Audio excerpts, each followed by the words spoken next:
At this time, the Lancaster Criminal Justice Commission is called to order.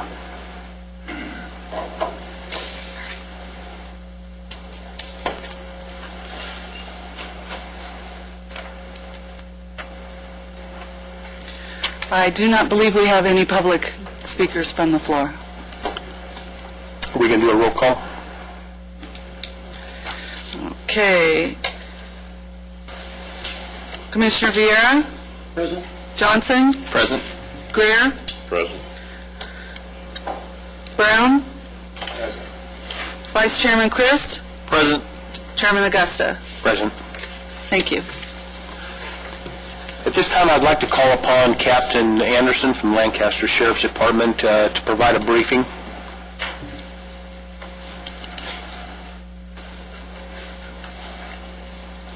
Good morning, Commission.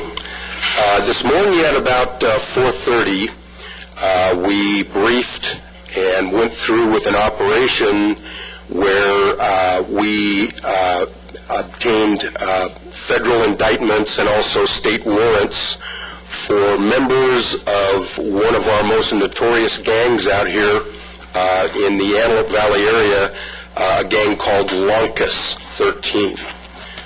It was very, very successful. All of our primaries were taken into custody, and along with a lot of evidence of their crimes. The sheriff will be out today at noon over at the fairgrounds in which pavilion? In the Poppy Pavilion to do a complete briefing on the results of the operation. But it was very, very successful. A big thing for the Antelope Valley in terms of public safety. So we'd like to invite you out there if you can make it. And with that, if some of us are going to need to leave if the meeting runs past 11:30, but it probably shouldn't, and then we can all get out there. It was an extremely successful operation, as the captain said. Very good. We, of course, we'll all have a million questions, but we know they'll be answered at the briefing, so we don't want to preempt the sheriff. Thank you. At this time, with the approval of the board, and because of the press conference that will be at 11:30, I would like to move. Let's do these first, and then we do that first. Okay. All right. Before we go on to new business, I would like to go to the approval of the minutes. I would like to entertain a motion for approval of the minutes. So moved. Second. Thank you. Gentlemen, who seconded? There was two at the same time. Mr. Greer.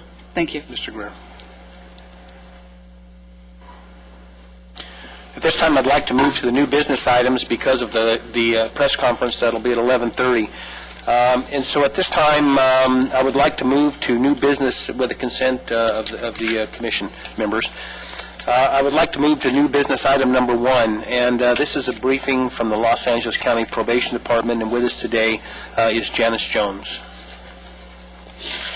Yes, ma'am. Thank you very much. Thank you for being here. Thank you, gentlemen. I was asked by the captain and lieutenant to come over and just talk a little bit about probation here in the Antelope Valley. I have a basic knowledge of your commission, but not exactly your focus of interest, so please feel free to ask me any questions. We have multiple programs here in the Antelope Valley in terms of probationers, both adults and juveniles. To the best of my recollection, I don't have the current data, but we have about 3,500 adult probationers and approximately 1,500 juvenile probationers currently residing within the confines of the Antelope Valley. That doesn't break it out to Palmdale, Lancaster. We have multiple programs, which some of you are aware of with the juveniles. Ms. Vieira, we have probation officers on campus. We have probation officers that are specialized with kids that are coming out of camp or custody that are sentenced by the courts to do an extended amount of time in custody through the probation department. We have kids that have done no custody time at all. We have minors and juveniles that have been diverted through the courts, supervised probation, and if they're successful, they then get their records sealed or the petitions dismissed. So there's multiple levels of supervision that are available to them, and depending on their sophistication and criminal record is how we deal with them. I know that the juvenile issue seems to be of concern to the city of Lancaster, and rightfully so in some areas. I believe the Sheriff's Department has thrown a large amount of resources at it through the truancy car that the station's put together, coupled with the burglary suppression team, and we're seeing quite a bit of success on conditions of probation that are violated as a result of the efforts of the Sheriff's Department on that. On the other hand, we're also getting numbers of kids that are successfully completing probation as a result primarily of the intensive supervision that are on the campuses.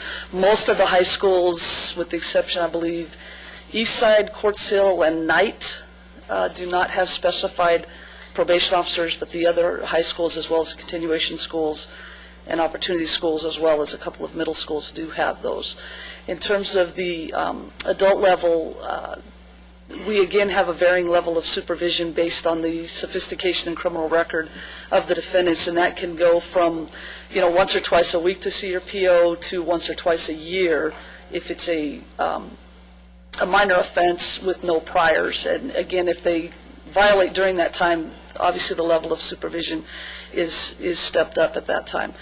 Beyond that, gentlemen, I'm not sure exactly what you're looking for other than what we have here in the community and what we have to offer and what is being currently done within the city of Lancaster. So did you have any specific questions, gentlemen? I do.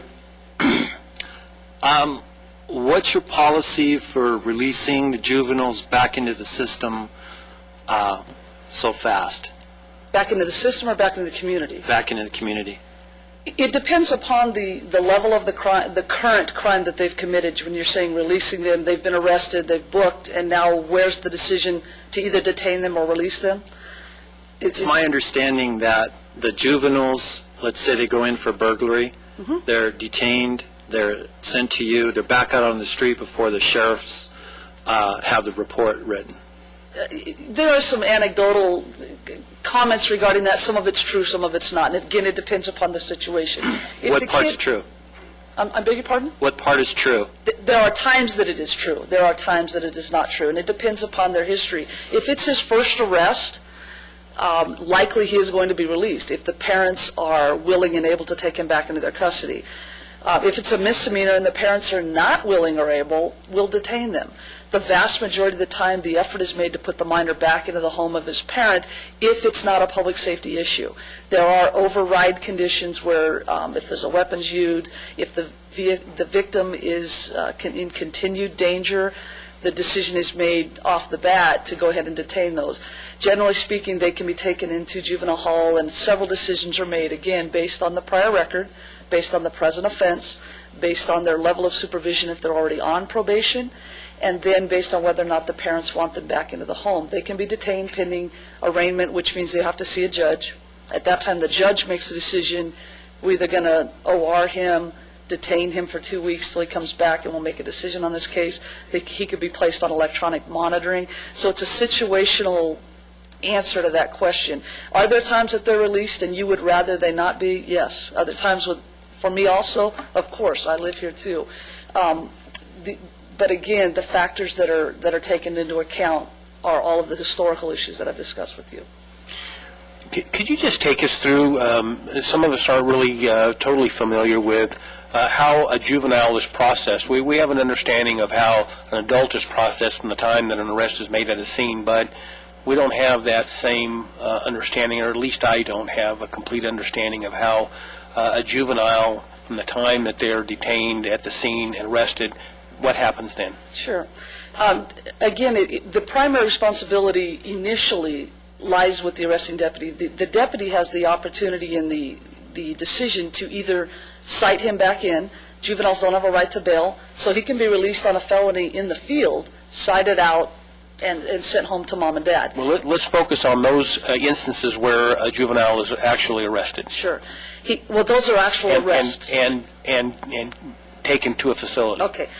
Generally speaking, they will be taken out to Challenger, and there's a department and countywide policy on a particular scale that they use, again, as I discussed with prior records, whether or not a weapon is involved, whether the victim's in danger, whether or not the parents are willing to take him back into their home or able to take him back in, and whether or not he has an outstanding warrant.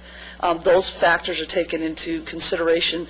At that point, what we call an intake and detention control officer, an IDC officer, can make the decision to release him to the parents, to detain him based on the amount of points on that scale that I discussed, or based on an override.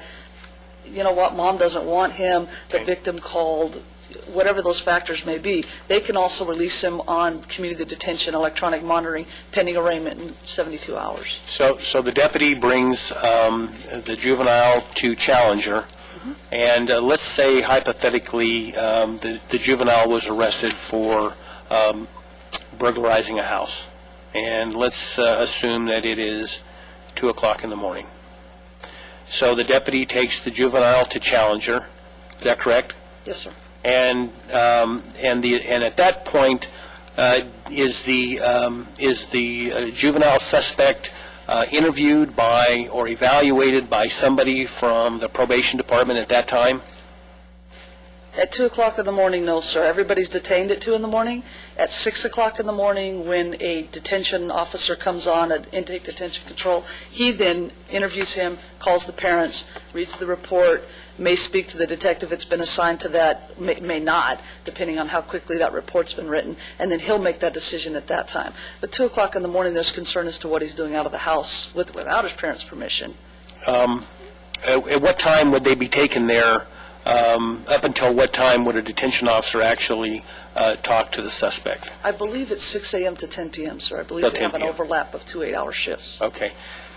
The scale you're talking about, is that the Christberg Yes, it is, scale? sir. And is that the policy of the county? That's a probation department's policy. That's the guideline for detentions. It's not set in cement. It is a guideline. There are override factors, which I discussed with you previously. Bottom line, how do we make it more difficult for them to get out? I'd love to have the answer for you. I honestly don't know.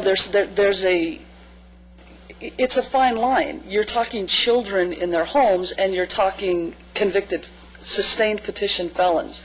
I don't believe that there's a hard and fast answer to that, because every situation is different, whether it's a first-time offense or his 5th felony. If it's his first-time offense, if it's your son, if it's my son or daughter, and it's their first offense, personally as a parent, you know how you feel if it's a first offense. How do you feel if your kid gets detained, locked up overnight for a stupid mistake, if it's breaking into the neighbor's house and stealing the PlayStation? There's a situational answer there.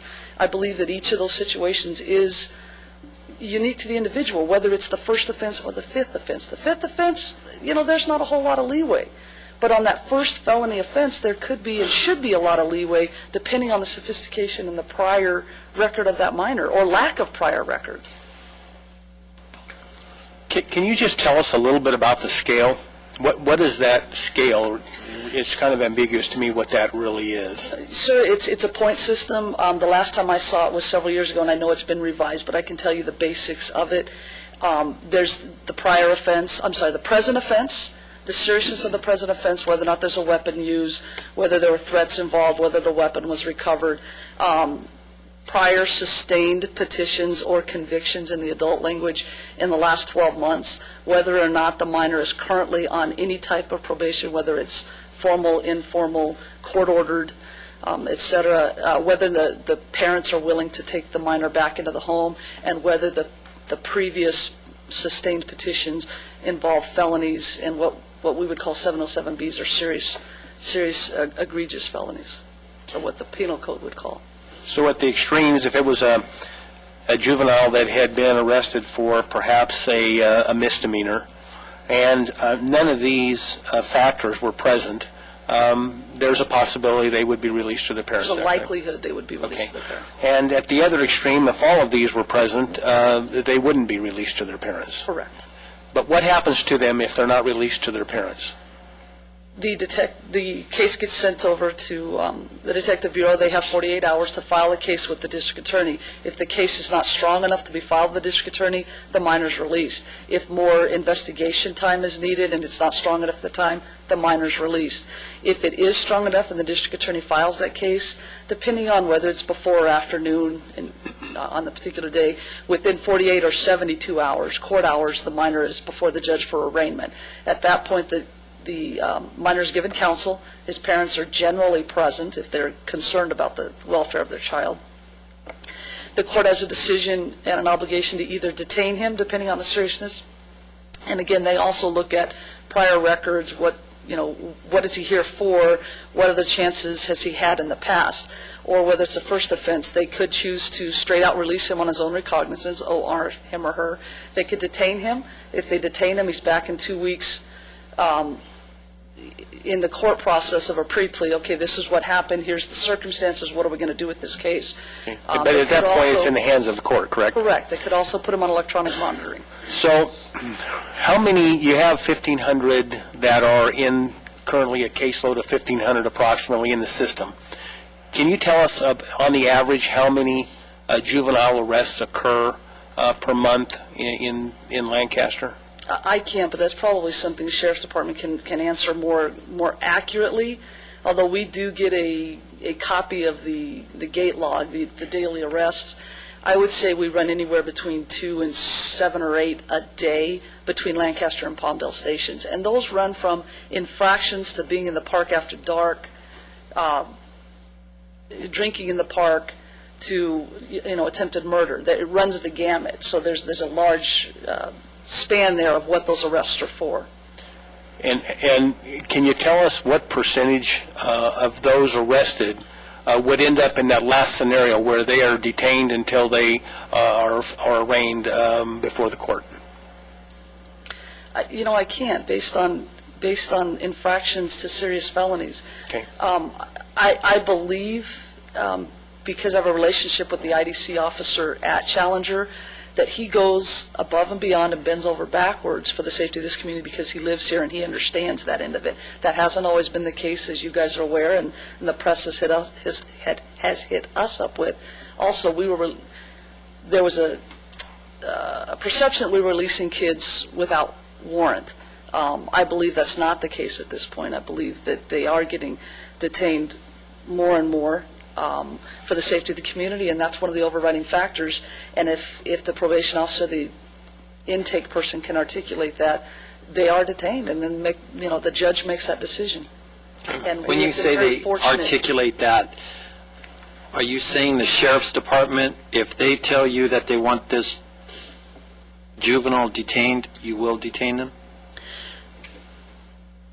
With reason. For irritating the arresting officer, no. But however, if the victim has said, this kid has been at my house 3 times this week, he keeps threatening me, now he's broken into my home, there's an issue there. There's a victim safety issue. If you can articulate why you're overriding the Christberg scale, which we talked about, yes, he can be detained. I'm trying to understand that scale. You said if my son, what I would do. If my son went out with a weapon and he was detained, is he released to me if I want him? No. So that's an automatic? That's automatic. A weapon is automatic. Okay. So how many points do they get for a weapon? Is it 10? Is it? Again, my recollection of the scale, and it has recently changed, but 10 points is the threshold for detention, and a weapon is 10 points, period. You're done. A warrant is 10 points, period. You're done. A 707B, whether it's rape, kidnapping, forcible robbery, with or without a weapon, 10 points, you're done. The serious ones, it's not even an issue. Okay. And is that just to hold them for 48 hours? Until the judge sees them. Unless they're arraigned and a judge determines to Correct. detain them? Ms. Jones, how many probation officers, you said juveniles, there's about 1,500. How many probation officers handle those 1,500 cases? I know in our office, bodies in our office is 38, but that 1,500 also includes kids that are in suitable placement, which are group homes, and those probation officers are not housed in our office. If you're asking me for the average caseload number, that's a little different. School-based probation officers, and it depends on the school site. Those that have more could have 70. Those that have less might have 30. But they're there on site with their probationers on a daily basis. The input and the response that we get from the principals is probably in 90% of those cases, very favorable. They appreciate having them there. They're with their kids on a day-to-day basis. They have to see those kids. If you're talking about kids that don't attend those high schools, that are either independent study, opportunities for learning, homeschooled, or elementary schools, or junior high schools that don't have probation officers, those caseloads are higher, and they tend to be, I think the yardstick right now is about 140. But still manageable, because the vast majority of those at the younger levels, it's their first offense, they're on an informal type of probation, as opposed to the ones that might be on the comprehensive campuses, or Phoenix, or RX Paris. So that the situation where the caseload may be as high as 140, how often would a probation officer typically have contact with the probationer in that situation? How often? Department standard is once a month, although it tends to be, it may be more than that if they have a narcotics testing order, or if there's an issue where the parent calls, they're having this issue or that issue, they will call the minor and the parent in and have a discussion regarding that issue. Referrals are made in regards to the issue, whether it's narcotics use, whether it's peer choice, whether it's parenting issues, and a lot of them are parenting issues that the parents are unable to parent their children. We have several community-based organizations that assist us and the community in that, in providing parenting classes for those parents. In a situation where it's once a month, is that a formal meeting where they go to the probationer's office? Is it done by telephone? No, department standard is at the office once a month. And additionally, in addition to the school-based and the suitable placement, the kids that are coming out of camp, they are seen once a week by their probation officers, and that caseload runs about 40. So there are more. And again, the ones that are about 140 cases, and they see them once a month in a formal setting, how long is that interview or that meeting time? What's average? Average is hard on that, and it depends on the minor. If the minor is in total compliance, he's doing his counseling, his community service, his work project around school, and his grades are all good, it might be a hi, how you doing, checking in. You know, the school district sends us grades on a regular basis. We already know in advance what's there. It's basically a face-to-face check with the person. If there's complaints either from the school district, the teacher, the mother of the child's child, I mean, these are kids that are having kids. If there are other issues, then we deal with those issues at that time. So just to try to help me out, if we don't have an average, what's a brief visit for somebody that seems to be doing well in school and no complaints from the parents versus, and then how long for somebody who appears to be a serious problem juvenile and you're seeing him once a month? You might have a 5-minute visit with the kid that's doing well. You might have a 20 or 30-minute with the kid who's not doing well, because there's phone calls that need to be made, there's referrals that need to be made. You may choose to talk to the parents separately from the minor or whoever the guardian is that comes in with them at that time. There are also home visits that are made by particular POs that go out and do compliance checks to make sure there's no weapons, there's no alcohol, there's no narcotics, there's no gang attire or paraphernalia. And our success on that depends on our relationship with the Sheriff's Department, and we have multiple teams that go out with them and do these compliance checks routinely, probably 20 or 30 a week. Of the kids that are arrested, get into trouble, how many of those are repeat offenders, would you guess? You know, the adage always goes, 90% of the crime is committed by 10% of the citizens. I don't think that's allowable only to adults. I think that's probably juvenile also, although you get those first-time offenders that get in, make a stupid mistake, breaking into a friend's car at school or whatever it is, and get out of the system. But the serious felonies are generally from those repeat offenders. Of those 1,500, I couldn't pick a number out of the air, but it is not 1,500. There are those that get in and get out, but we do have our repeat offenders, and they're very familiar to us, and they're very familiar to the Sheriff's Department, and they're on our radar, so to speak. Captain Axel, what's your take on the number of young people that are in trouble for the second time when you guys see them? Are you asking when we arrest them? Right. At that time? It's very, very hard to give you an exact proportion. I can give you kind of an educated guess. I think that a lot of the kids we arrest for the more serious, particularly property crimes such as theft and burglary, maybe even robberies, we will see these kids 2 or 3 times. And are these kids then being sent back to the home? Are they then being Second, sent third back? offenders, do they go back to the home? Second and third offenders, on a rare occasion, they will go back home. Perhaps in the past within the Antelope Valley, they may have been home on their second or third felony, but the judicial bench officers have changed in Department 286 and 285, and I believe that's assisted us in the community tremendously. You might get 1 chance, you're not getting 2 chances.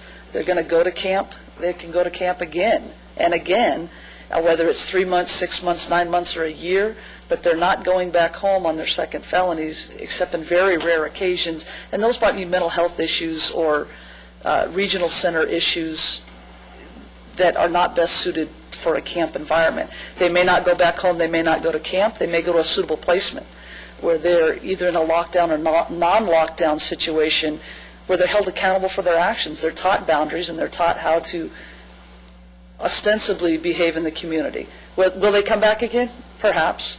Not. Some of them not. They don't like being there. They don't like being in camp. They prefer to be at home. But there's always going to be those repeat offenders, are the same ones that you're going to see outside a rotating door in prison 5 years, 10 years down the road. When you say second offense, serious offense, do you mean conviction or arrest? Sustained petitions or conviction in your verbiage, yes. How about if they're arrested for that and they've been in trouble before? Do those kids go back to the home waiting their hearing? Again, it depends on the seriousness of the offense. Their first offense could have been felony vandalism. Their second offense, felony vandalism. They could be released home.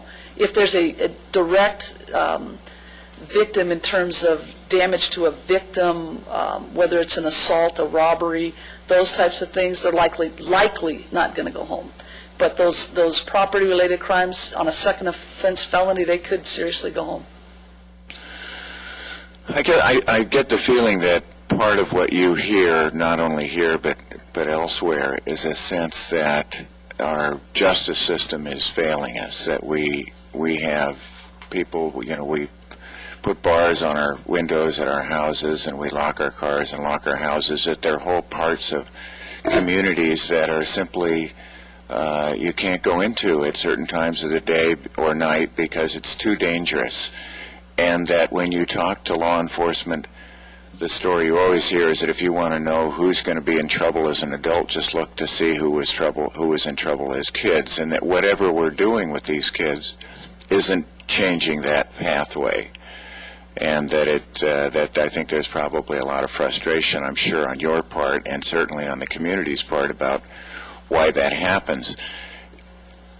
Almost by definition, the kids that recurrently get in trouble are kids whose family structures have failed them in some way, and they haven't been able to internalize a code of self-discipline and a code of behavior that is going to do them well in a civil in society. And I think there's probably also a community perception, and I'll be curious if you think it's accurate or not, that our criminal justice system is too lenient, and that somehow if we could impose, if the justice system could impose a structure and discipline that the families have failed to do, that might help.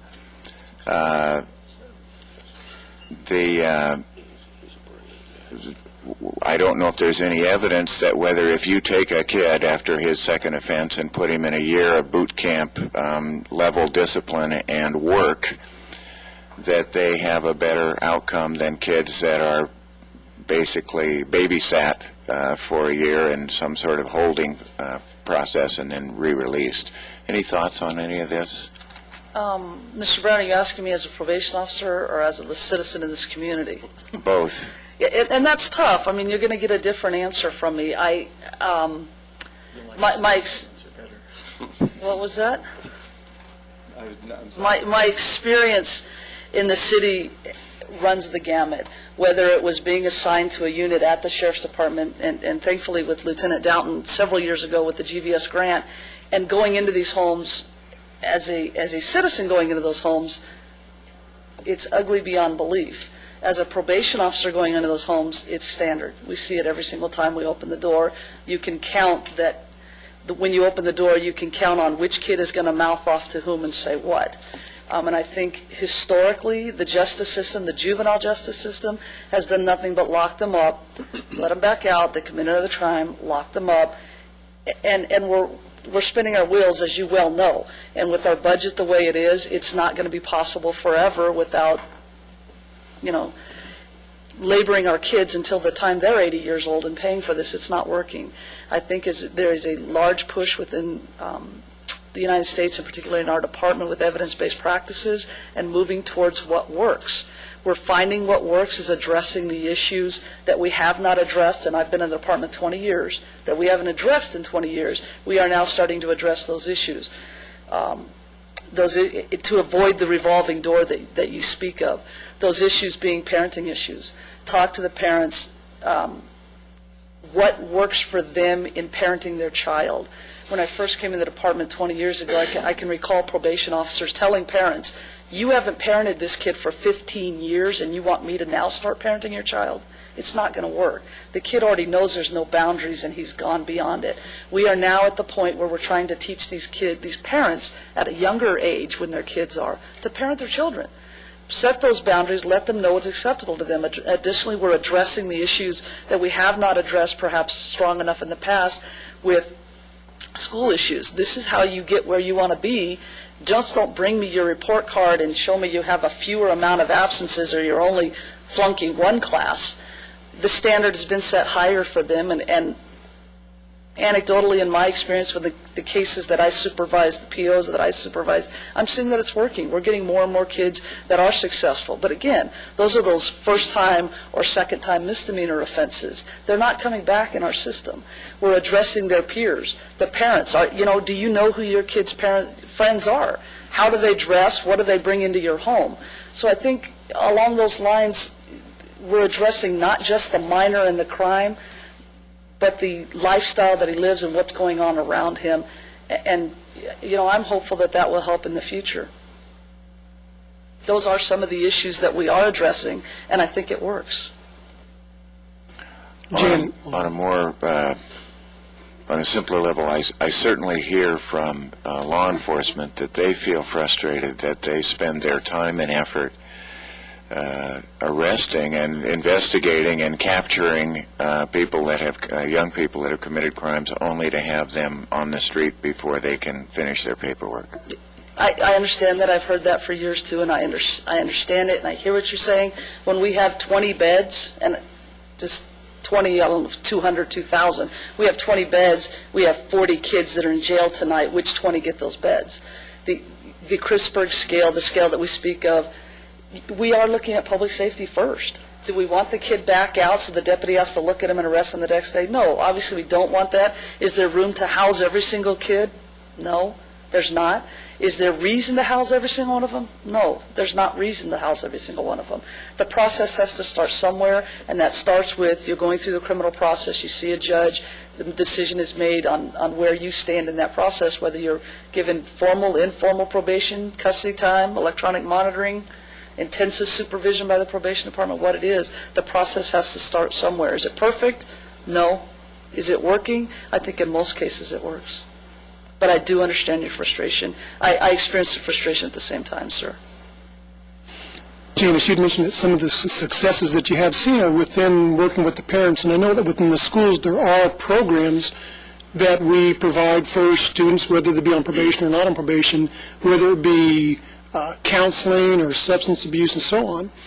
And we have used in the past as a term of their expulsion or stipulation within the expulsion that we mandate that with there being the probation officers or with those students being on probation, do you at this time mandate as a terms of the probation for the student and the parent to be a part of such a program? And if they do, wonderful. If they don't, is there teeth to it to violate, or how do you do that?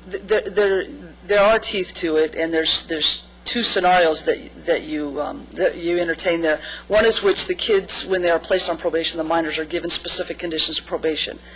Obey all laws, obey your parents, obey the teachers, go to school, parenting issues, basically. If the judge does order it, and many times they do, various types of counseling, whether it's narcotic counseling, whether it's sexual abuse counseling, depending on whether the minor has previously been a victim or is a perpetrator at this time. Parenting counseling pursuant to the Welfare and Institutions Code, where they have to attend a certified counseling class. Parenting with or without your parents. There's different conditions that the judge can order. At the same time, there's that catch-all, obey all laws and rules of the probation department. If the PO chooses to say, you need to go to counseling, then they need to go. There's not an option. Is there teeth to it? Yes. We turn around, return them to court on such and such a date. He's referred to this program. He attended twice and failed to go again. And there are sanctions depending on the severity of the offense. The judge will he'll either order it himself. He'll say, you know what, go over there to juvenile hall for a week, come back and see me, we'll discuss it again and see if you don't take it more seriously. And the minor may be locked up for 7, 5, 2 days, whatever the judge chooses. But we do order the counseling classes, we do follow up on it, and the results are reported to the court. I know the schools have them. Some of the city, I know Palmdale has a particular program that they use. We use various community-based organizations that have been successful with this, and those are the ones that keep getting referred, are the ones that we're successful with. So if they do violate the probation, then they are held accountable for that then? It's not an option. The cases can't even leave my desk without being done. And I'm the supervisor of the probation officers. They come to me, I look at it, is everything done? They have to spell it out, articulate to the judge, this is what you ordered, this is what he did, this is what he didn't do. And if it's not done, my signature's not going on, it's not going. And I know other supervisors take that just as seriously. Well, from the school perspective, you've been a welcome addition to probation because, as you know, there was a gap there for a while. Are you comfortable, though, that I know that in the past there have been some issues with regards to knowing who is on probation and who is not on probation at the school site, and the question being to ensure that we're providing, or that they're being provided the services that we feel that they need in order to be successful. Do you feel that that gap's been mended or brought together at this point? I think that works both ways. We need to service you, and you need to service us as a school district. And the communication was broken, as you put it. I believe it is beyond what it's ever been.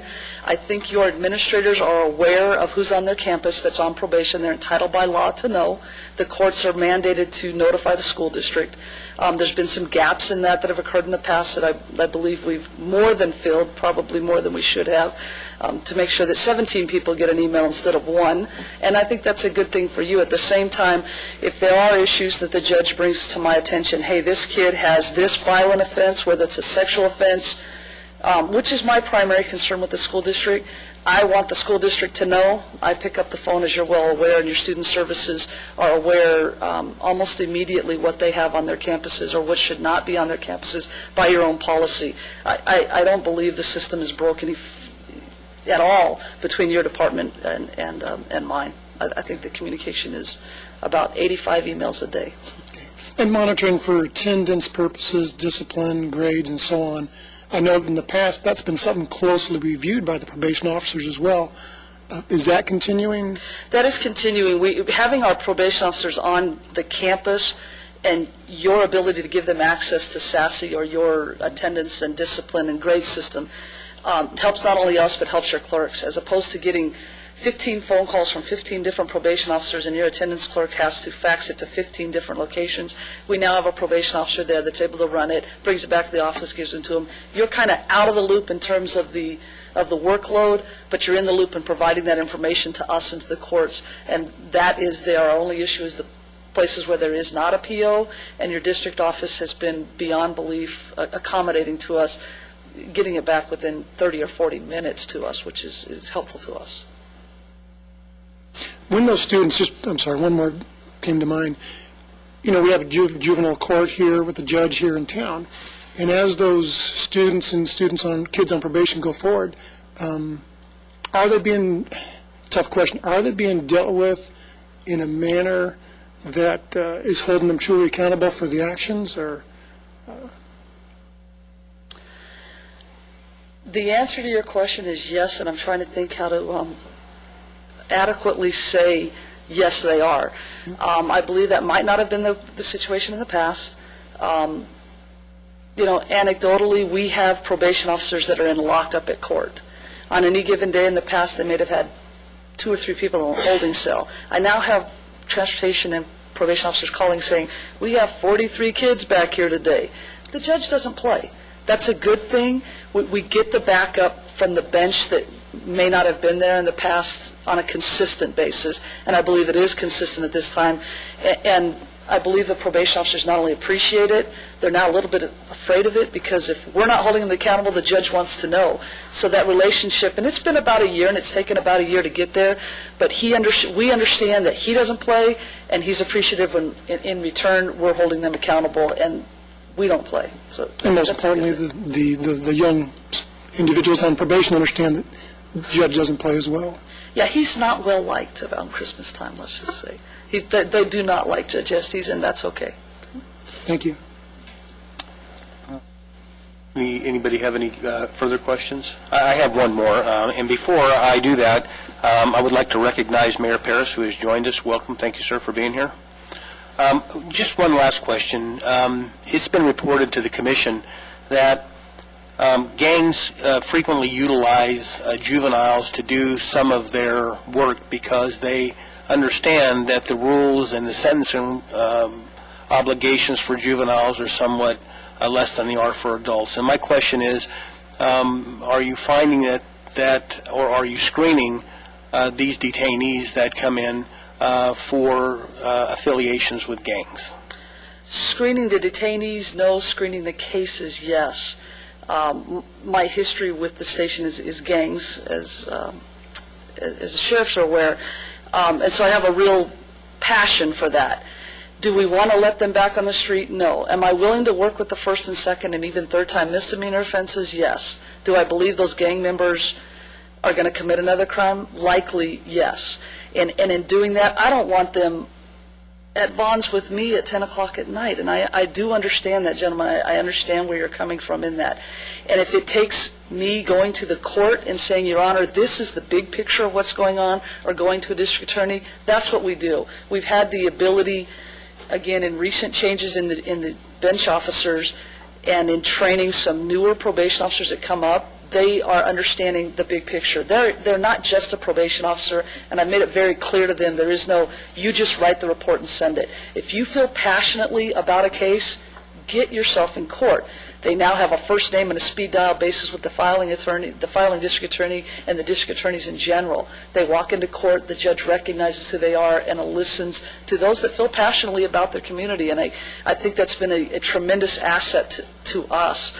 Additionally, part of my responsibility is the school-based. The other half of my responsibility is the gang probation officers for juveniles.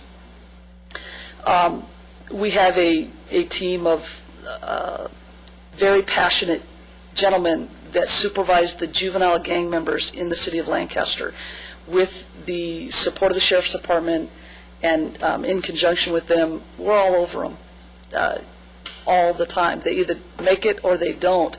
Thankfully, some of the parents have said, you know what, you being in our house 2 or 3 times a week is making our life easier. If that's what it takes, that's what it takes.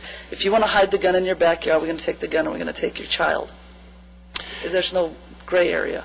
But when somebody is arrested, just so I understand this, the CRISPR scale that you use to evaluate somebody that's brought in, it doesn't take into consideration whether they are affiliated with a gang or not. I don't believe the CRISPR scale did in the past. I can't speak to whether or not it does now. However, the gang, the OSS Operation Safe Streets detectives have me and my POs on a speed dial. We took this kid to jail. We don't want him released. It's a phone call to them to articulate to the guy who makes the decision, hey, this kid has information on another crime. This minor may be involved in this. We believe it's a public safety issue. He is a known active gang member. We would like him detained until he sees a judge. I've never been told no. It's the communication between their department and ours, and then turning around and letting the detention officer know. Okay.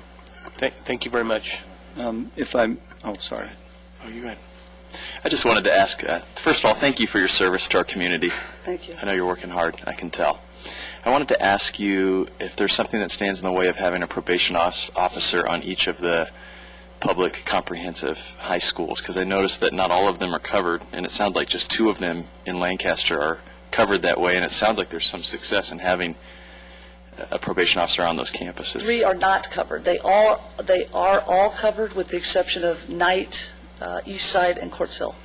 I think he was speaking specifically for the city of Lancaster. Okay, so 2 Lancaster ones. They're funded by federal funding, the Juvenile Justice Prevention Crime Act, and within that, it goes within the county, and it's dispersed within the county. I am part of that team throughout the county. We have more POs in Lancaster and Palmdale than any other community does, and that's a good thing. I came on board 2 years ago, and I've been pestering them for another PO since then. I think they're tired of hearing about me. It's a money issue. Would I like to see some moved around? I believe that's coming. I believe there's some that maybe not necessary at some schools, but might be necessary at Eastside or Pete Knight, for that matter. Is that at your discretion? It's a money issue. I beg your pardon? Is that at your discretion where those? It is not at my discretion. It's at the guidelines to the grant as to demographics and where it goes. There are school districts that pay for a probation officer to be on a particular campus, and that can occur. But again, it's a financing issue. Mr. Bozian? Yeah, you want to say something?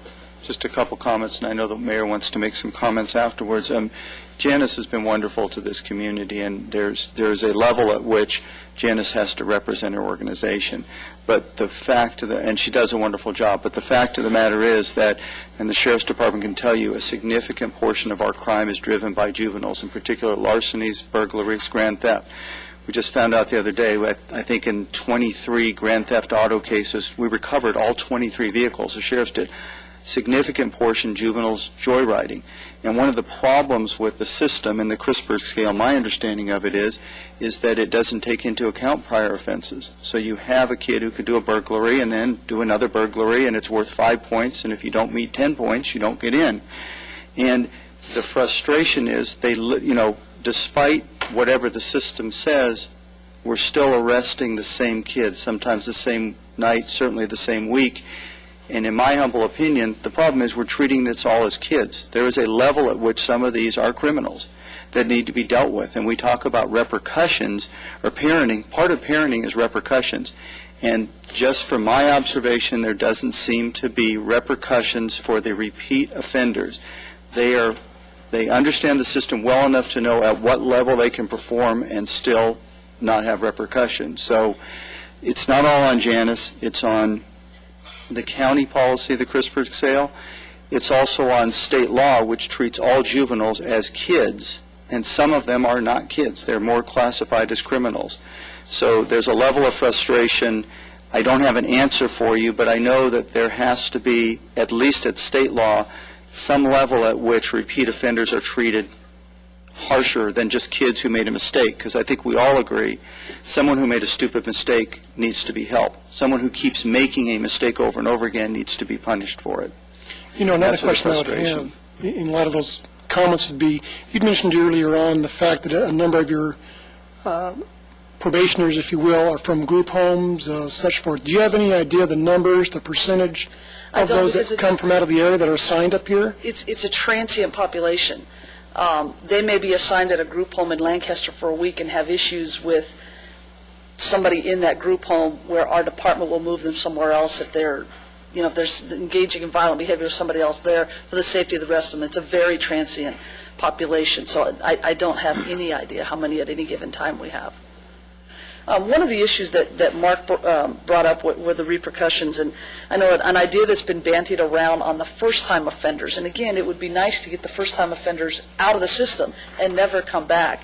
And one of the issues that we've talked about in the past with some of the city officials is a victim restitution service, where on these property-related crimes where they stole the car and dad can't go to work and now doesn't have a job and what have you.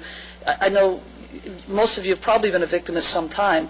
We've talked about putting juveniles and their victims together in a controlled environment, non-violent and strictly voluntary on the part of the victim. That's something that's been done elsewhere out the county. if it works 50% of the time and the kid never comes back, I'm okay with that. And that's one of the things that I'd like to see started, and we have talked about it at the city level here within the city of Lancaster. And I don't know if that's something the commission can do, but to get something like that started, and the judges have indicated off the record that they are not opposed to ordering that if we can get a program like that started. Again, those would be first offenders, property-related crimes, unless the victims have a need to see the offenders. When we were talking earlier, I thought you had mentioned that priors did count in a Christberg scale. Prior sustained petitions in the last 12 months. Well, if he had a case 2 weeks ago and was cited out, it's not a sustained petition. There's some verbiage there, and it's a gray area. But again, anything can be overridden, and I've had the burglary suppression guys call and say, Janice, we had this kid 2 weeks ago, he's out, and here he is in somebody else's house. We can override those if we're aware of those, and we've had discussions at the valley level where we've actually had the head of the intake detention control guys come in and tell the captains and the lieutenants, hey, if your guys can articulate why you want them detained, we can detain them. Just tell us what's going on. If you believe he's part of a bigger crime ring, if you believe you need some more time to make your case. If he was released 2 weeks ago and here he is again, we're not opposed to doing a detention at that time. Mayor, I know that you had a question. Probation officers than anywhere else. Do we have the breakdown of number of people on probation versus probation officers, and does that hold true based on the numbers? I mean, it doesn't do us any good to have the most probation officers if we have 5 times the number of people on probation. Prior to you coming in, I gave the most recent stats I have, which is approximately 3,500 adults on probation in the Antelope Valley and about 1,500 juveniles. When I said we have the most probation officers, I mean school-based. We were talking specifically about the probation officers that are in schools. And the same thing applies. Same thing applies in terms of... I mean, what I would like to know is, are we getting our fair share based upon the number of kids on probation that we have in our schools? And the other thing I would like to know is, I would like to have a sampling, a statistically valid sampling of the number of people on probation in our group homes. I mean, it doesn't do us any good to not have some numbers to work with. If we have the numbers to work with, then we're in a much stronger position to limit these group homes. And so that means we're going to have to, I'm sure Jim can help, figure out how to do the sampling, but let's get a sampling and then we'll know. But I suspect, like everybody else in this room suspects, that most of those group homes are filled with kids on probation. It's obviously a concern of the city, and it's obviously something that I would like to have the numbers on so that we can attack the problem. I'm not sure at any given time I can give you a specific number. I can probably give you a ballpark number. I'll take it back. That's why I want a sampling. Yeah, I'll see what I can do with that. Okay. I believe that's probably possible. Again, it's a transient population. One of the things to keep in mind when we talk about group homes, there's 2 different kinds, sir. There's kinds that are adjudicated and are criminal offenders, and then there's 300 kids that have been taken away from their parents. So we need to make sure that we're talking specifically about those that have had a sustained petition or convicted of a crime. Correct. Okay, and those numbers I believe I can give you, or at least send it up to our department and see what I can get you in regards to that. In terms of the amount of probation officers on campus and kids that are on probation there, I only get the statistics for 5th District, which is includes us. Other probation officers within our cluster, what we call it, might have 45 kids on their caseload, but 35 of them are voluntary probation, what we call 236. They're not even on sustained petitions. So I believe the number that we service is definitely higher, and again, Antelope Valley is more concentrated than might be LA Unified School District, where they're spread out, and you might not have a PO on a campus where the vast majority of the probationers are. Mm-hmm. But I believe we adequately service Antelope Valley Union High School District, probably more so than anywhere else in the county. And I think Dr. Vera would agree with that. My only concern is that we don't know until we see the numbers. And I'll see what I can do to get you the numbers, and hopefully within a week, I can kick it upstairs and see what comes back with it. But again, that population is transient on the group homes, but I'll see what I can come up with for you as to how many there are and how many are funded by LA County Probation within our particular zip codes out here. I think we can break that down for you. Wonderful. Thank you. Janice, do we have time? You mentioned when we talked before about the problem, or at least the perceived problem of a kind of circular door where these kids keep coming back into the system, and one of your responses, which no doubt is accurate, that there are budgetary constrictions that make it difficult to choose another pathway. However, there's probably also a certain amount of philosophical orientation that leads us to choose one path or another in terms of how we approach these kids. I don't have hard evidence to this, but my suspicion is, for example, that the public feels that the police are hobbled by a set of rules and constrictions that don't promote law enforcement and don't promote public safety, but nonetheless have been successfully pursued by a energetic minority that has been successful at hobbling them to some extent. Similarly, I wonder if there's a philosophy in the way we approach, I'm not talking about the kids that get in trouble 1-2 times, but there's a hardcore group of kids that you see over and over again. On the one hand, there's a philosophy that would favor spending some time trying to educate the parents how to deal with these kids, and on the other hand, there might be a philosophy that would favor public caning. Currently we seem to be in the grips of a philosophy that favors, field trips to the beach instead of a more severe form of discipline and consequences. Any thoughts on where this philosophy stems from, or how to respond to it? I believe those first-time misdemeanor offenders do work more well with a therapeutic approach. Those younger 12, 13-year-olds that you have the opportunity to turn the corner on. We're still dealing with the 16 and 17-year-olds that are at their 4th or 5th felony. We're beyond that. Not only is it a budgetary issue, it has now become a state law issue that unless you commit a particular type of a crime, for those that are familiar, the 707Bs, we don't even have the alternative to send them to what used to be called California Youth Authority or the Department of Juvenile Justice anymore. They stay in the revolving door of the individual counties within this state.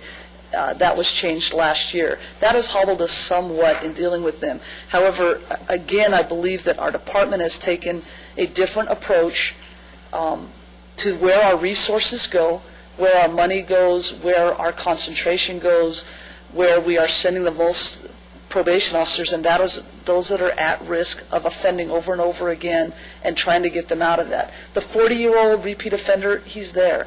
The 16 to 25-year-old repeat offender, there's still a window of opportunity to deal with him, and that's where we're throwing our resources at in our efforts to deal with them in whatever that issue might be, whether it's a parenting issue that they didn't get when they were younger, whether it's an educational issue, whether it's a vocational issue, whether it's a mental health issue. But dealing with the issues instead of dealing with the revolving door is what our concentration and focus is right now. And I'm rather cynical, but I believe that this is actually going to work. I'm seeing success starting to get more and more frequent, and I think it is going to work for us, and I believe that the resources we're throwing at it are going to show some difference in the ones that truly want to make a difference in their own lives. They don't want to, there's only so much you can do for them, but let's try to at least get the ones out of the system who really do want to be out of the system and take them out of the system.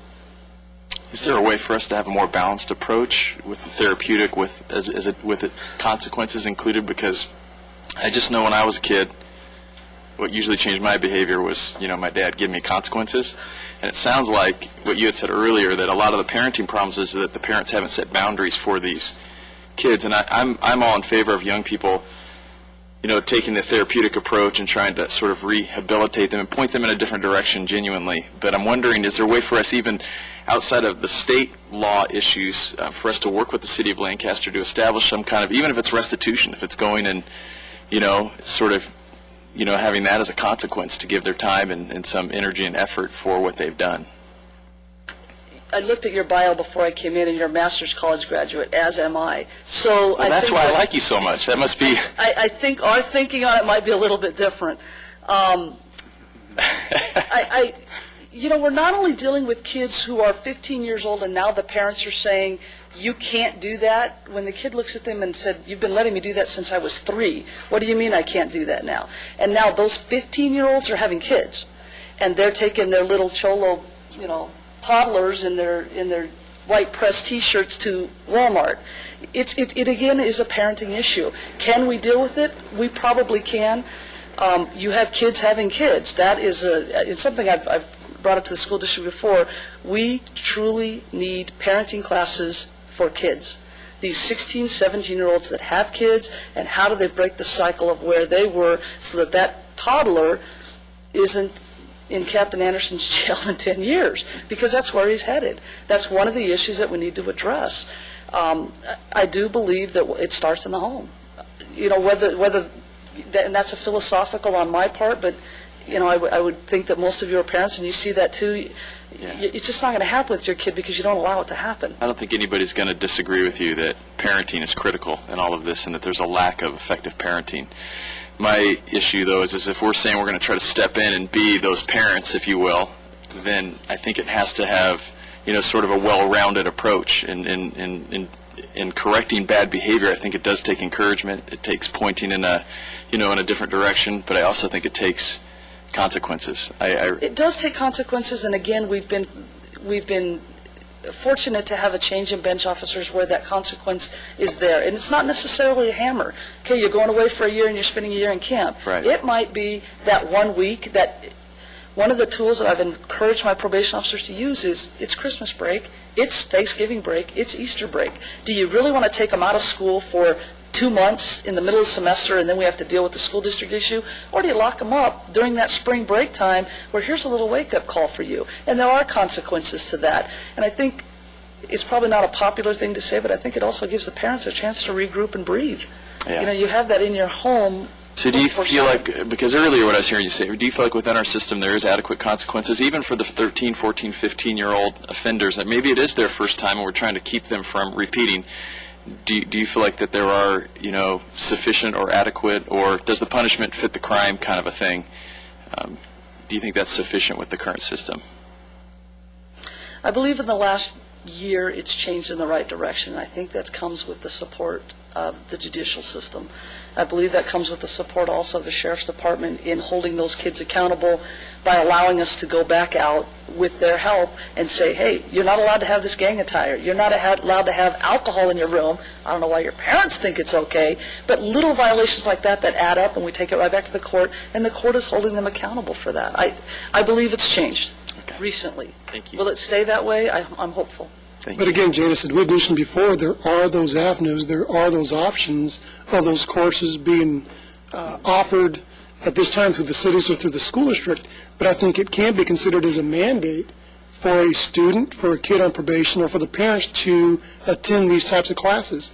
If they choose not to, then I think that's when they're held accountable for that, whether it's violating their probation or stipulation within the expulsion.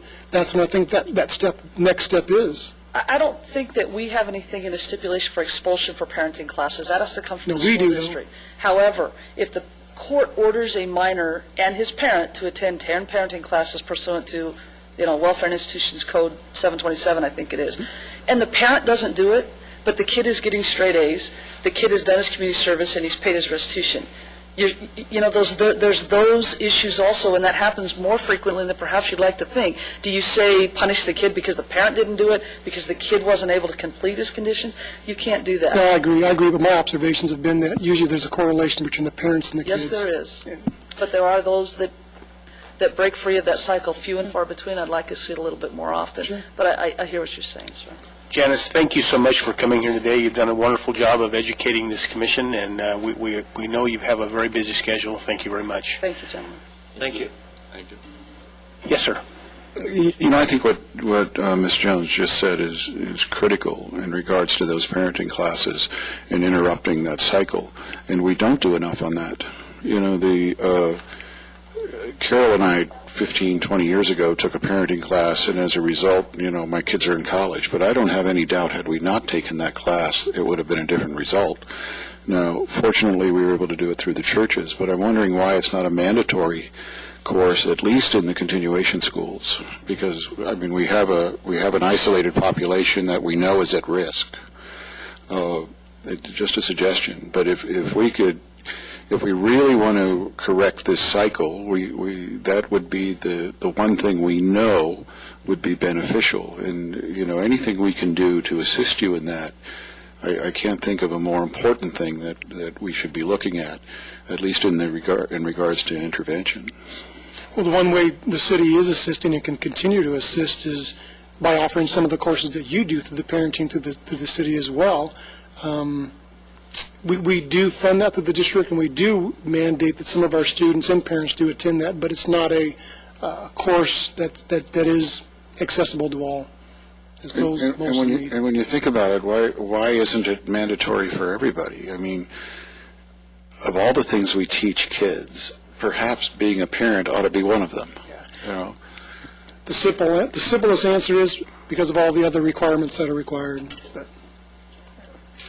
Well, let's pay some attention to it, and let's see if we can at least do a pilot program someplace and see what the effect is. All right? And we will assist in any way we can. Okay. Thank you.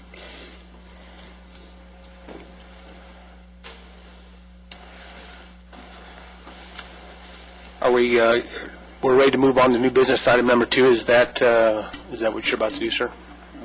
Yes, thank you, Mr. Chairman and Commission members. I'm going to make my comments brief and then turn it over to Jim. This is the first phase of what we're going to be doing. We've talked about, and the mayor has been instrumental in talking about not only crime analysis, but predictive crime analysis. What we've been doing is working hard with the Sheriff's Department, Jim, Laura Bettencourt, who's with the Sheriff's Department, Captain Anderson, and Don Doughton, to get the data in a format that's accessible, not only to the Sheriff's Department, but to you folks too. So today is, as we said, is the first phase showing the data, and it's also a tutorial on how to access the data. You'll have privileges to access this data through a secure city website that will allow you to gain the information. It's important, a couple comments, to recognize the multiple purposes of this information. The Sheriff's Department uses it for investigations, operation, and deployment. They continuously use what you're going to see and where the crimes occur for that information. The city uses it for deployment, education, through Neighborhood Watch, and program development. The city and Sheriff's Departments work together to meet and attack the problem. So that's what we use it for. So there's multiple purposes for the data.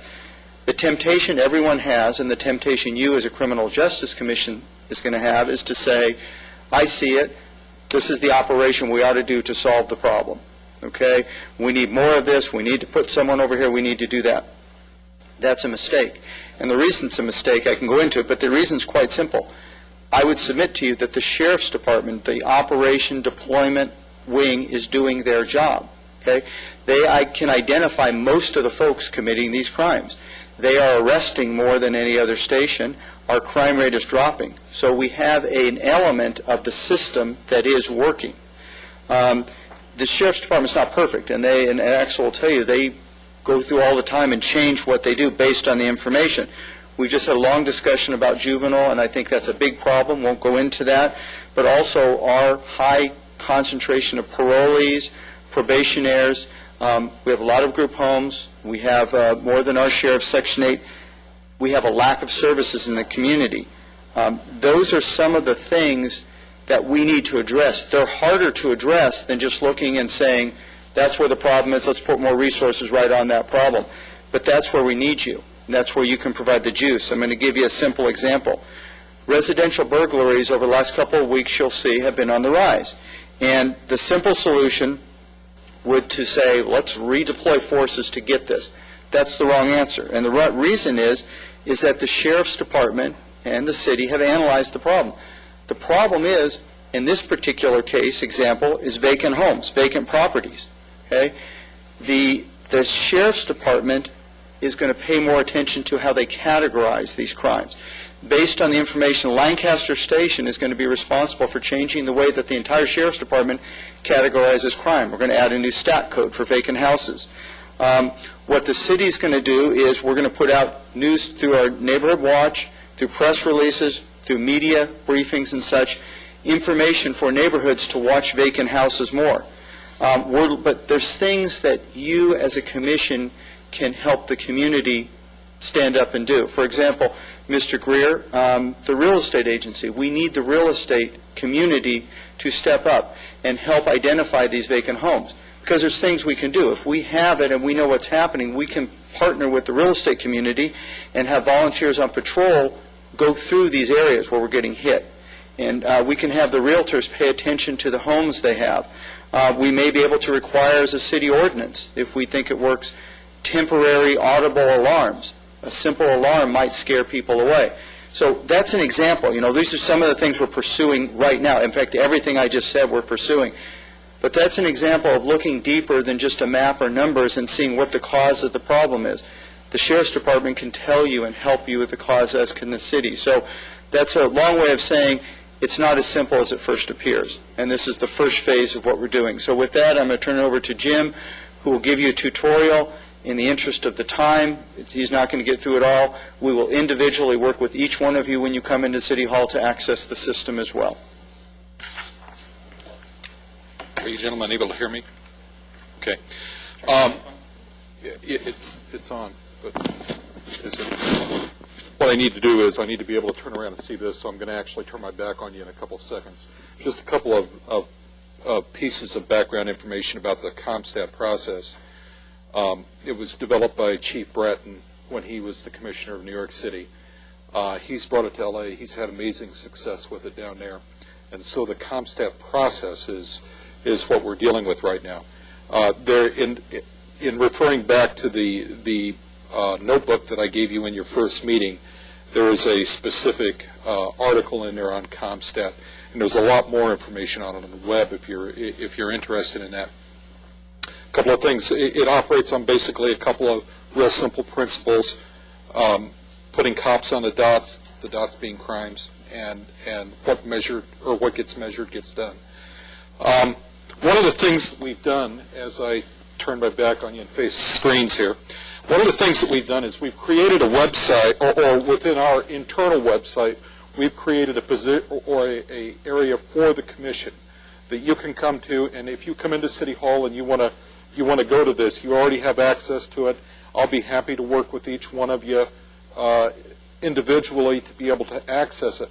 One of the things that I wanted you to be able to do was to be able to take the information we have and to be able to look at it spatially around the community, as well as look at the frequency of occurrence. When we have this information disseminated, we're usually working with 3 screens instead of 2. We're working with data from 2 weeks ago, last week, and then on this screen over here, right now we're displaying frequency data that encapsulates the last 52 weeks. So one of the things that we're doing is we're constantly measuring against our performance of the last 52 weeks. Now, the maps and charts that I'm about to show you are all in this folder, and you can have access to them whenever you're on the city network. Each week we meet and we talk about at the department head meetings. We sit and bring the sheriff and the city department heads together, and we display the information from the previous week and 2 weeks ago. The crimes that we have been focusing on that were since the beginning or since last year that we were focusing on in terms of trying to really attack were the larcenies and the burglaries. A couple of things with regard to the frequency that you see up there. This blue line that goes level across here is a baseline that we established going back to 1997. And what the baseline is our weekly average. And this tells us that we have just slightly more than 20, about 22 on average, burglaries per week. And this is as reported to the Uniform Crime Report. And I guess at this point I probably should just kind of give you my disclaimer with regard to the crime data. The CompStat data are raw data. They haven't been processed by the Sheriff's Department. That doesn't really get processed and properly, formally classified until the end of the month, and usually some time period after the end of the month. Unfortunately, that's not always time for them to be involved and use actionable results and to be able to get things mobilized. We sometimes need to move on it before that if a pattern or some process begins to emerge. So don't confuse what you're going to see with our Part 1 crime data that comes out at the end of the month. Think of it in terms of this is, for those of you who've had or who've used data in college, this is data that has not been terribly cleaned yet. It's not data that we've actually arrived at the final process. The Sheriff's Department is the one who makes that call. We don't make that call for ourselves. As we take a look at this data, though, and we look at the prospect of burglary, you can see we're always in week 52 on the far right of the display. So you can see the second line that you see here, this black line that is showing a negative regression right here, is our trend line. And essentially what that shows you is over 52 weeks, we've got a slight negative regression. In this situation, that's a good thing. That means our burglary rate in this category is going down. Now, the other thing that is very interesting to look at is our larceny rate. Now, this is from week 10, I believe. And you can see, as you take a look at this, you can see over 52 weeks, we're making some pretty good progress. Our regression line is going down as we move across. In fact, if we jump ahead to week 13, sure I've got it right.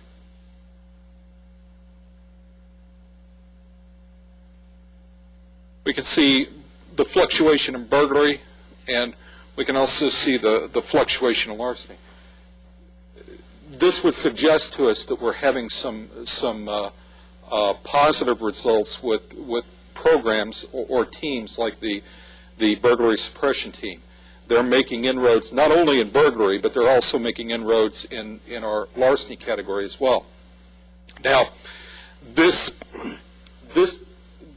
charts are available to you on the city network.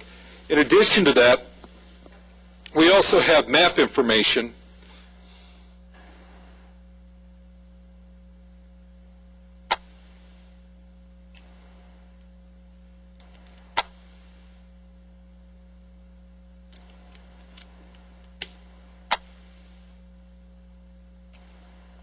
That map information I'm organizing by your monthly meetings. So the information that's in here is for your April monthly meeting.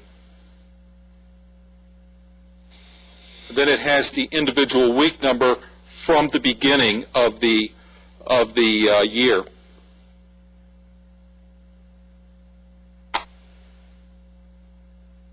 Now within that, you'll see a map for Part 1 crimes. You'll see a map for the 52-week chart that are both saved as PDF files, and then the KML files, which I'll show you in just a second how those work. So let's say that we want to take a look at, for the sake of argument, residential burglaries. One of the things that you've been handed is a statistical code sheet. The statistical code sheet is very important for interpreting what you're seeing on the map.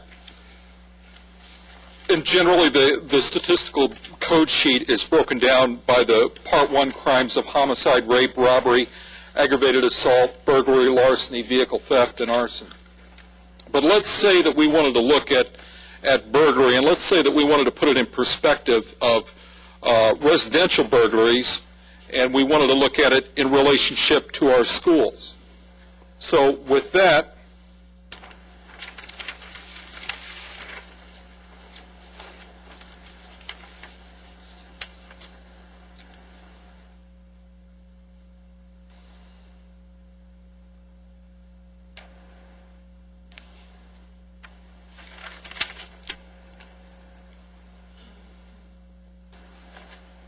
we can zoom in, and what you see up here displayed are the pinpoints of the crime data. What we can do is we can then take a look at, you'll see the residence burglary daytime offenses are categorized as 64, 65, and 66. So as we take a look at this, we can see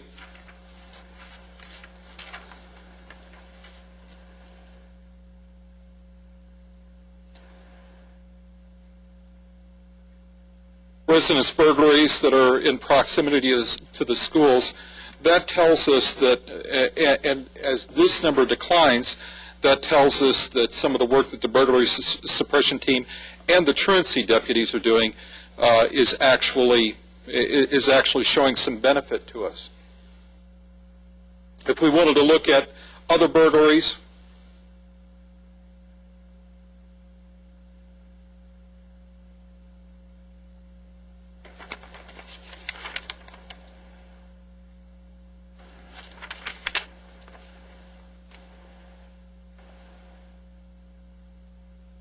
we can see, for example, if we include the other structural burglaries, that would be Stat Code 71 through 79.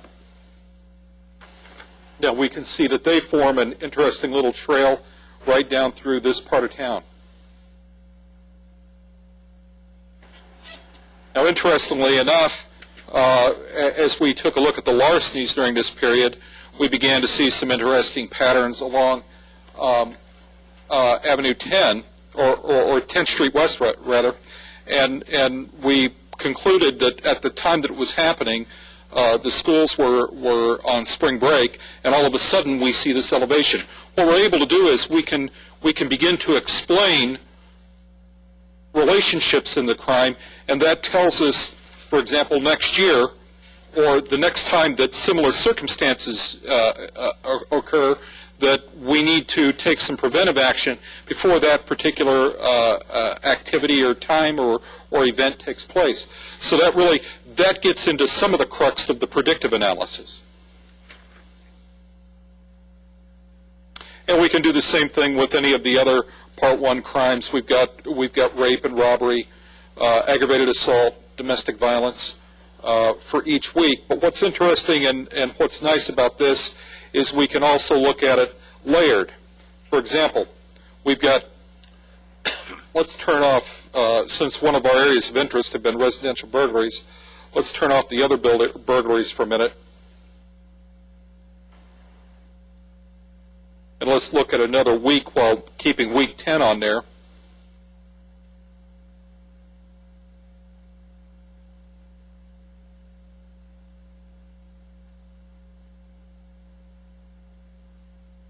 We add that layer. Now, as we take a look at this,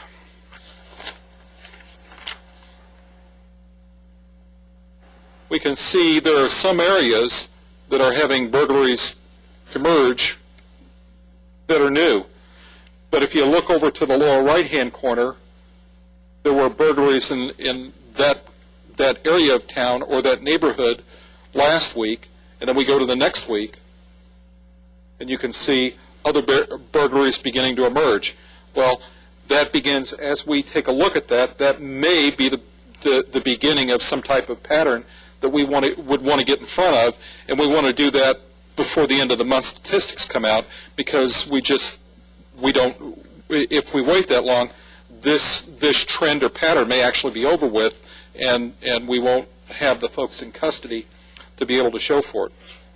And we come down and go to the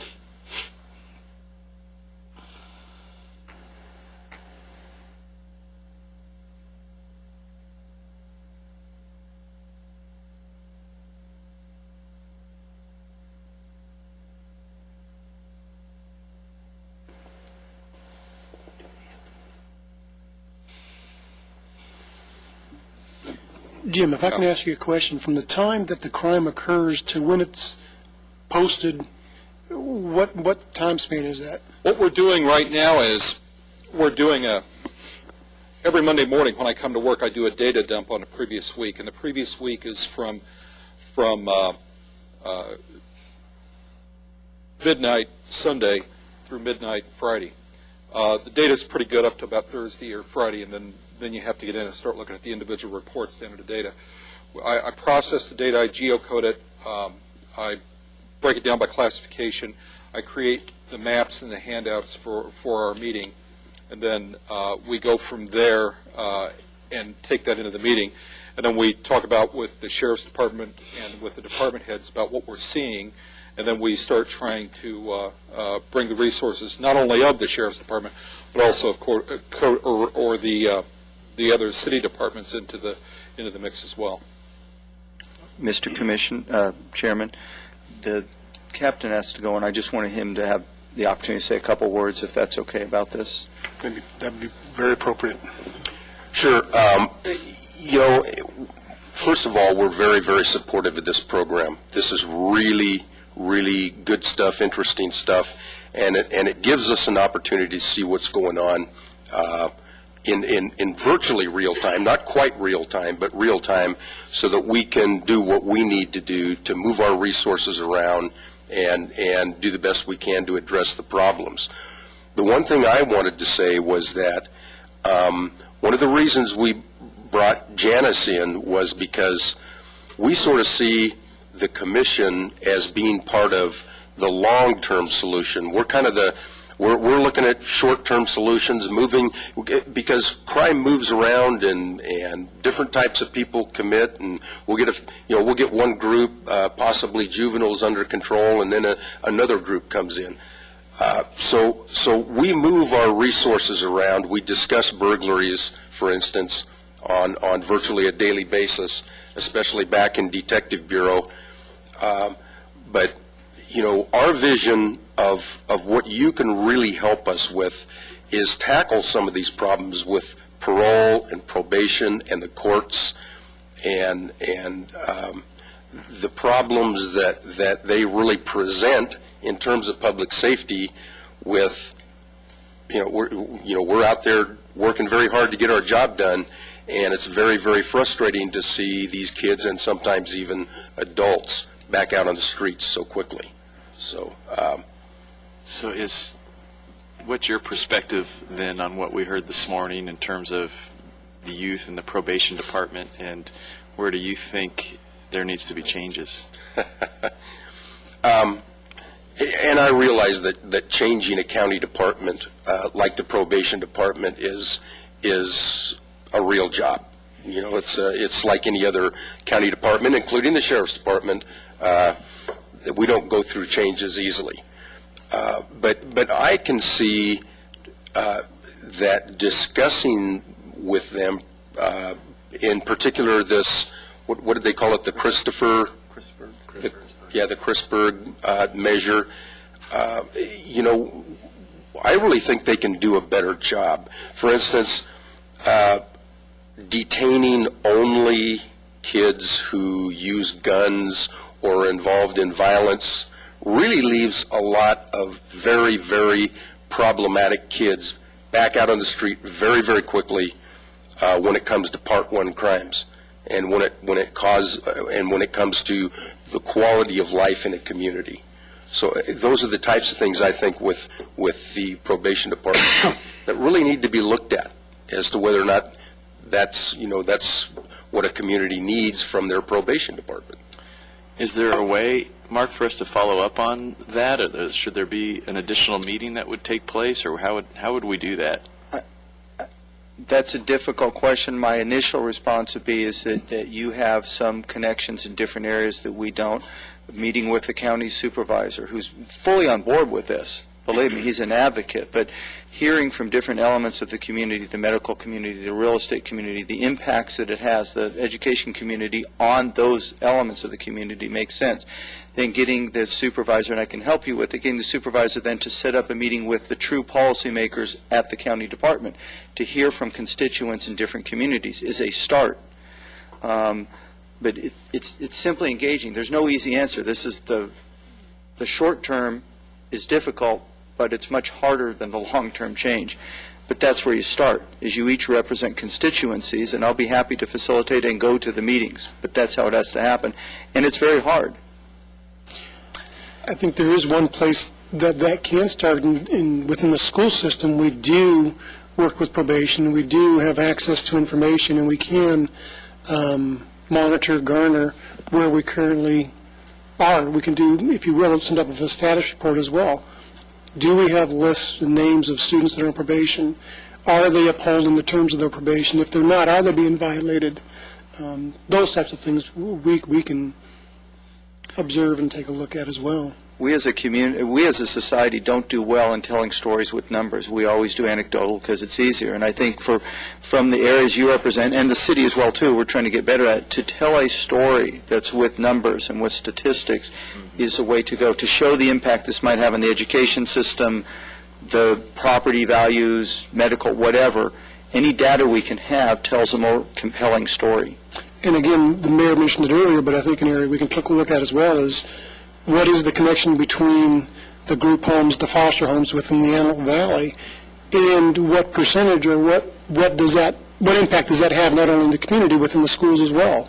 Are those individuals on the end of violating the law in the ed code, or where does that stand? And then is there anything that we can do in partnership with the city to address that? I just want to say what you just mentioned, Dr. Vieira, is that one of the things we're looking at right now, not only in the second phase, but right now, is what is the relationship between, say, group homes and some of the crimes? Maybe, Mark, I'm looking for a suggestion from you or any of the city staff as to how to best follow through on this, because I know we end up coming to this meeting every month, and I think there's some good. I'm hearing Captain Anderson say, put some pressure, here's some points to put some pressure, and I think we're all anxious to do that, and I'm just not sure, how, the best way for us as a commission to follow through. And I think one request, and I was going to ask this, and whether the city has it or not, but do we have a list of the group homes or foster homes within the city that are accessible? Yes, and the answer is yes, we can, and I think it's difficult to do your job in this setting, a public setting, because you need to be able to explore all ideas. One suggestion I might make is a subcommittee of the committee to deal, if you have a specific problem that you want to deal with like this, at this point, unfortunately, you can only get 2 of you together. When we put a 7th, you can get 3. Deal with it in that fashion. It's not a lot different than you depended on Chris, for example, to deal with some of the neighborhood home issues, or Marv to deal with the regional advertising campaign. This is a problem that you need to put some of you on to really brainstorm and work with staff, come up with a plan. But we're not going to be able to do it when we're meeting in public session. Well, and that's maybe what I'm wondering, is just that, should we be thinking about, maybe even for the next meeting, forming some subcommittees where, we team up in 2s, and somebody's going to meet with those at the courts and others at the probation department, and maybe begin at least to explore what meetings we should be having, so that we can at least apply some pressure and maybe begin to get some, more answers. And just on that topic, one aspect that we've heard on the issue of the juvenile probationers, we've heard from the sheriff's department, we've heard from the probation department, and one factor that we probably ought to consider before we take off and ride off into the sunset is that we have Judge Estes that we're going to try to get on our May 13th agenda. So I think these are all great ideas and probably will go there, but I would just suggest that we hold off for one more month until we hear from the judge, and I'm sure at that point we will have our issues very narrowly defined. That's good. Okay. I agree. We are a little short on time. I'd like to say something. We've been going on this issue for months. I have a solution, a possible solution to your problem. May I speak for just a moment of your time? If I may, go ahead. We have a public hearing session at the end of the commission, which we will allow the public to speak, and the commissioner does have your speaker card. Thank you very much. You're welcome. So my question is, Mark, and we can do it by motion or otherwise, I think I really would like to spend some more time on CompStat, and so I know that you and Captain Anderson have to leave. We can either stay and do that, or potentially we could review this again in May with the latest stats, and Rob Parrish will be here at that meeting, and I know he has a huge interest in CompStat. My suggestion would be, I think you have the flavor of it here. Between now and your next meeting, we can individually, if you call me, we can individually work with you. In fact, we can do it up to 2 at a time, going over this in detail in a conference room with a computer where you can run it. And I think by May then, you would have a flavor for it. Very good. And then with that, if you, in the interest of time, you might want to go to public comment and then adjourn the meeting and ask the commissioners for comments on other issues as well, too. Okay. I have one question, just to, we've looked over everything, we've looked through a lot of stuff, we've been at this for 9 months, and I still feel like a freshman. I mean, there's a lot of stuff that we have to go through to do this. Do you have an opinion on this is off the beaten path, but because the mayor appoints us, and the mayor is elected for 2 years, by the time we get up to speed on all this stuff, it's going to be time, if there's another election and say the mayor doesn't make it, it's going to be time to appoint another board. What's your opinion on that? I think some things don't lend themselves to, 2-month solution. I think this is an ongoing battle, if you will, and I think I like the freshman analogy, but the very fact that you're here has made, I can point to specific benefits through the school district, additional cooperation, resources, access to data that we would have never had. I would dare say David Vieira, who's a smart man, has a better understanding of some of the issues right now. Same with Chris, yourself on the regional, so I think you can point to those things. I think that the role of the commission is a difficult one to understand, but it's really to marshal the constituencies you represent towards public safety, and I think you're doing that. But it's a long-term thing. I've been at this for 3 years, and I maybe feel like a sophomore. So it's very difficult. And our chairman has done it for a few more than 3 years and still probably learned some things. Yeah, this has been very informative. So, wait, go ahead. I would just add that the captain said it best. This is a long-term thing. We expect this commission to pay dividends for a number of years, just like a planning commission. Players change, roles the same. I'd like to ask the captain a specific question. How long does it take for us to be up to speed, and should we be looking at the city elections to change how the mayor is elected so he's elected for a longer term and we can become more efficient at what we do? You want to be professional politicians, I see. No, I don't. I don't want to go through this for 2 years and just get up to speed, and then we do a new mayor, and then it's all for naught. I don't think there's any question. Mark was mentioning that in his years doing this, he feels like maybe a sophomore. I've been doing it for 30 years, and I feel like a junior. So, these are very complex issues, and I think that the longer you stay in those positions within reason, the better, in my personal opinion, because they are, again, very, very complex situations and problems, and like Mark said, they don't lend themselves to quick solutions. They really don't. And not speaking representing the city, representing myself, my opinion, I think that sometimes things don't fit into a 2-year cycle each time. And I think the issues of public safety certainly does not fit into that. It's a long-term issue. Some of the things that you're seeing benefits of now were put in place literally 3 years ago, and Lieutenant Doughton could tell you that are just starting to see results now. Thank you. At this time, we'll move on to public business from the floor. We have one speaker, Georgia Young. You may approach the podium. You have 3 minutes from the time you speak. Yes, good morning, gentlemen. Thank you for your time. Excuse me, I do have a speech I do need to read before you Okay. to go. Okay. Individual speakers are limited to 3 minutes each. When you approach the podium, please notice there are 3 lights.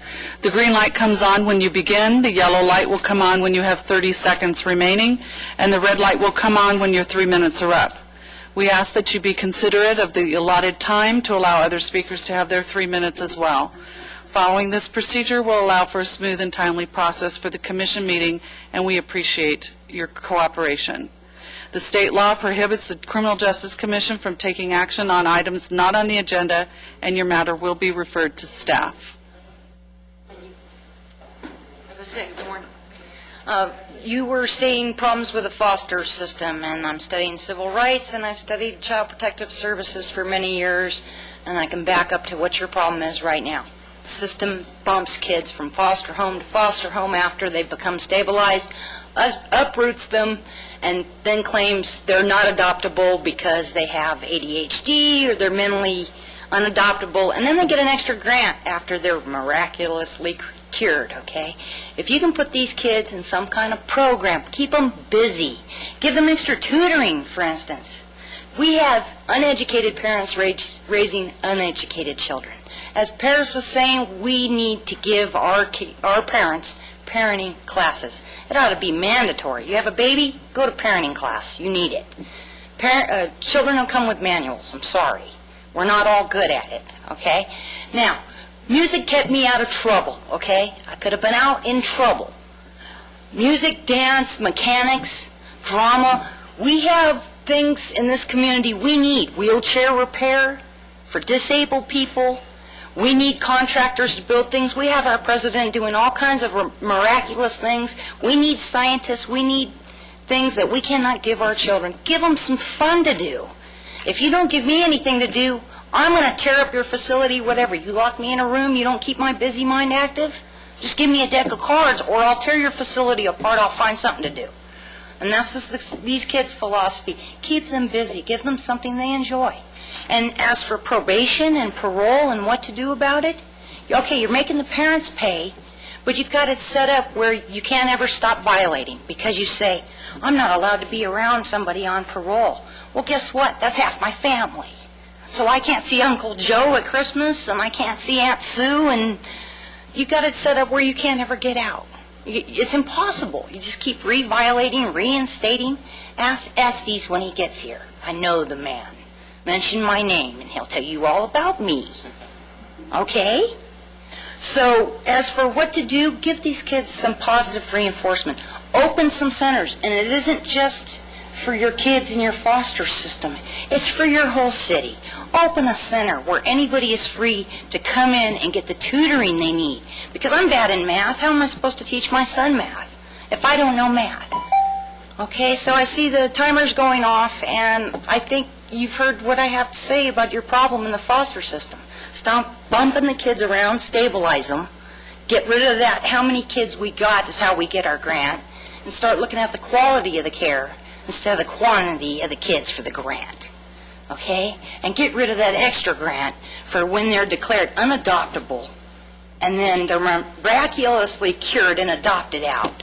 That's got to go. You guys are stealing kids. Thank you for your time. Thank you very much.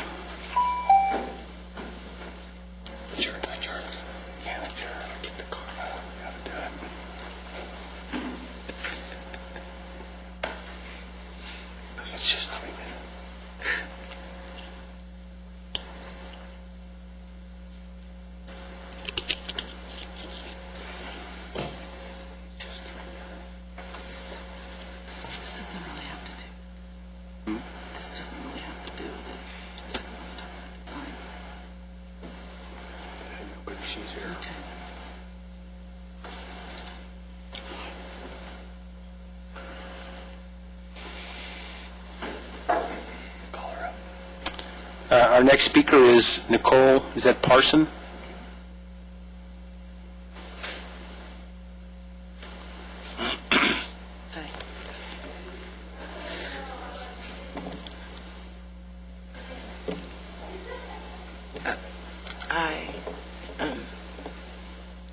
I'm here as a professional consultant today. I've been listening to, even she had a really good point. So I've been listening to all the meetings in all this time, and I came up with something, a professional tool. Are you guys familiar with the immigration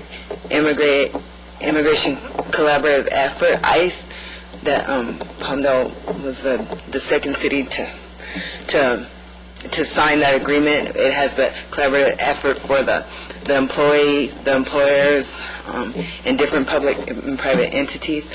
I did the framework and created that and so on the professional level, it takes about 100 hours of design, and there's a final instrument, and the third portion is consulting, transferring time, and there's I charge, it's $119 an hour, and it takes about 100 hours to come up with a finished product, and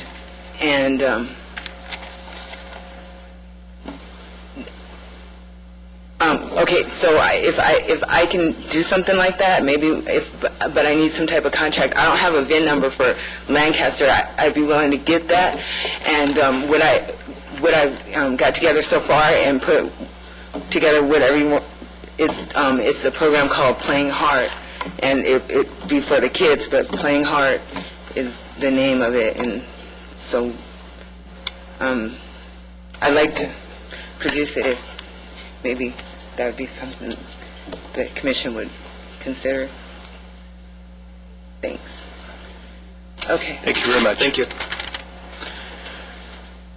We have no other new public business from the floor. I would like to either entertain a motion or we'll just move new business item number 3 as well as our continued business items for agenda items for our next meeting. Entertain a motion for that? So moved. I'll second. You got it? Okay. Dennis Greer. Are there any other comments from commission members? Just real quick, the CHP contacted me on the CalGrip program to do a ride-along. I'm going to do it Friday, and I'll report back on the next meeting. So we'll do that. And we have another program that the Sheriff's Department is doing. They're going to call it the Hook of the Month. And that's for a deputy that made a major arrest or something. And I'd like to honor him here if we could. And the Sheriff Boosters we're going to give him a certificate and buy his family a meal and that kind of stuff. So if we could do that. That's a great idea. So just was running it by. Okay. That's all I have. We can put that on the agenda if you call Terry ahead of time. We'll make sure it's on the agenda. Okay. Thank you. All right, with no further comments, our next regular meeting of the Criminal Justice Commission will be May 13th, 2009 at 10 a.m. The meeting is adjourned.